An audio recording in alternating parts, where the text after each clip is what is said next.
अथर्गणास्तोत्रम्। ॐ अस्य श्री अर्गणास्तोत्रमन्त्रस्य विष्णुर्षिः अनुष्टुप्छन्दः श्रीमहालक्ष्मीर्देवता श्रीजगदम्बा प्रीतये सप्तशती पाठाङ्गत्वेन जपे विनियोगः। ॐ नमश्चण्डिकायै। मार्कण्डेय उवाच। ॐ जयन्ती मङ्गलाकाली भद्रकाली कपालिनी दुर्गा क्षमा शिवा धात्री स्वाहा स्वधा नमोऽस्तु ते। जय त्वं देवी चामुण्डे जय भूतार्तिहारिणी जय सर्वगते देवी कालरात्रि नमोऽस्तु ते। मधुकैटभविद्रावि विधातृवरदे नमः। रूपं देहि जयं देहि यशो देहि द्विषो जहि। महिषासुरनिर्नाशी भक्तानां सुखदे नमः।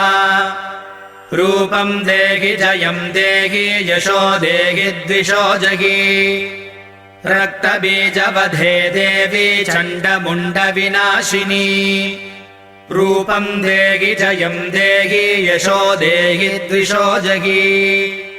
शुम्भस्यैव निशुम्भस्य धूम्राक्षस्य च मर्दिनी रूपं देहि जयं देहि यशो देहि द्विषो जहि। वन्दिताङ्घ्रियुगे देवी सर्वसौभाग्यदायिनी रूपं देहि जयं देहि यशो देहि द्विषो जहि। अचिन्त्यरूपचरिते सर्वशत्रुविनाशिनी रूपं देहि जयं देहि यशो देहि द्विषो जहि।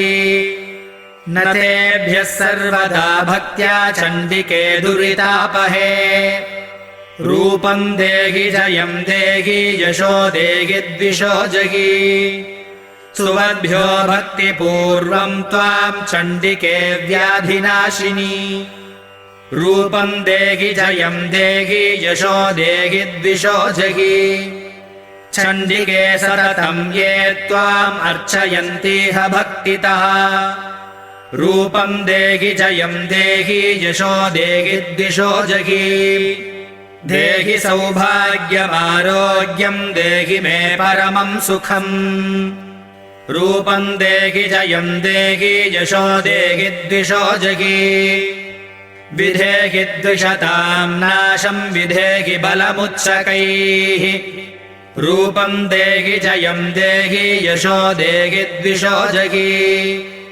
विधेहि देवि कल्याणं विधेहि परमां श्रियम् रूपं देहि जयं देहि यशो देहि द्विषो जहि। सुरासुरशिरोरत्ननिघृष्टचरणेऽम्बिके रूपं देहि जयं देहि यशो देहि द्विषो जहि। विद्यावन्तं यशस्वन्तं लक्ष्मीवन्तं जनं कुरु रूपं देहि जयं देहि यशो देहि द्विषो जहि।